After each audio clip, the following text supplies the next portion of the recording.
Hey, welcome to Vinyl Voyage. Where does the voyage take us today? And what is the vehicle? Are we on a boat? Are we on a train? I haven't figured that out yet. I'm tempted to go Vinyl Voyage, toot toot, but I think that would be a train. But anyway, today we're looking at a 7-inch that I don't know a lot about. Maybe you folks do. It's a Sweet Judy Blue Eyes, Crosby, Stills, and Nash on the A side. Stephen Stills' name for the songwriting credit. You flip it over, and it's Long Time Gone, David Crosby on side 2. It's on the Atlantic label. Mind that green sticker. That's some now non-existent record shop in southwestern Ontario. Oh, to have a time machine to go back, because I'm sure these old record shops were... I mean, they were around when I was a kid, but, I think this was from the 70s, right? It plays well. I don't know a lot about Crosby, Stills, and Nash. I have some of their vinyl, but I don't, seek it out specifically. I went online to get a little bit of information, so I will go through some of that, and you guys will correct me if I'm wrong. It is let's see, what can we say about this? The release year is supposedly 1969. Atlantic AT2676 catalog number. It also references from Atlantic LP 8229. Does it say that? Yeah, from Atlantic LP 8229. It's kind of cool how back then they had, they'd had them catalogs with all the numbers. As a music fan, as a vinyl fan, as somebody tracking down 8 tracks or cassette tapes or vinyl, there's index numbers. You could go, oh, well, you've got the 2676. Well, that's off the LP 8229. You imagine doing that now on Spotify, this day and age. You're like, oh, you got that Beyonce 1001? Well, now go get the Britney Spears 1002. I mean, I just think this was the better days, We should all go back. We should all get that time machine and go back to the better times. But anyway...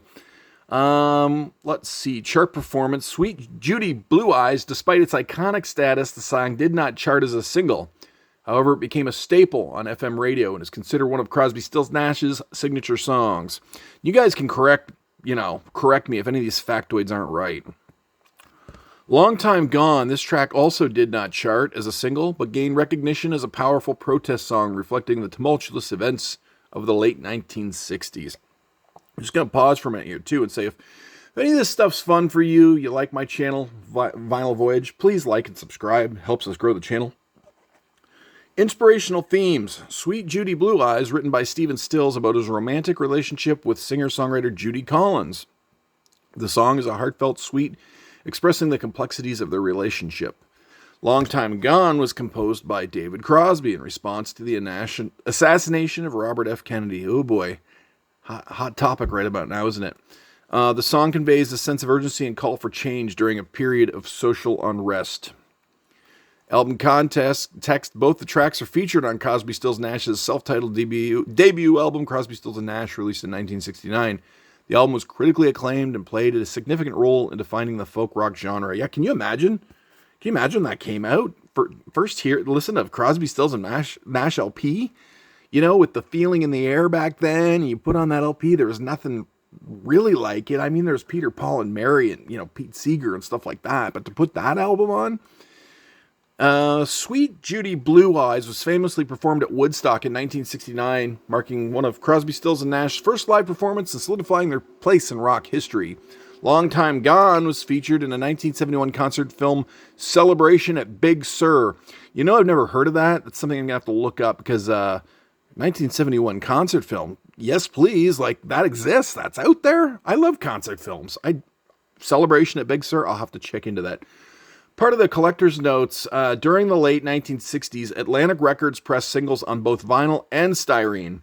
Vinyl pressings are generally more durable, while styrene pressings are more prone to wear. Identifying the material can add to your collectivity. Well, I actually don't know. How am I supposed to know?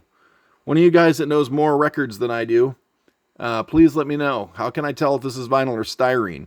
You say, well, aren't you the vinyl expert? No, this is the Vinyl Voyage. I'm learning. I'm on a voyage. This isn't vinyl. I've arrived and I'm an expert. I'm on the voyage. Toot toot. I don't know why this is toot toot. I'm pulling the bell. The bell's up here and you go, Vinyl Voyage. Toot toot. We're figuring this out. Leave me alone. Leave me alone. All right, matrix numbers. Examining the runout groove for matrix numbers or etchings can provide insights into the pressing plant and mastering engineer. Oh, that's cool. Adding to the historical value. Well, I would need my eye loop, which is here. I do have an eye loop, and I would need to explore that parameter. Well, anyway, yeah. I'm reaching out to you guys. Somebody out there knows more about this than I do. I know what it sounds like. It sounds pretty good. Of course I know the songs. Like they said, they're on FM radio, these songs, right? Everybody knows these songs. There's no problem there. I just don't know any more trivia to bring to the to the story here on the Vinyl Voyage. But hey, if this is at all interesting, you want to go on the Vinyl Voyage with me, please consider liking and subscribing so I can grow the channel. And get on the Vinyl Voyage. Toot toot!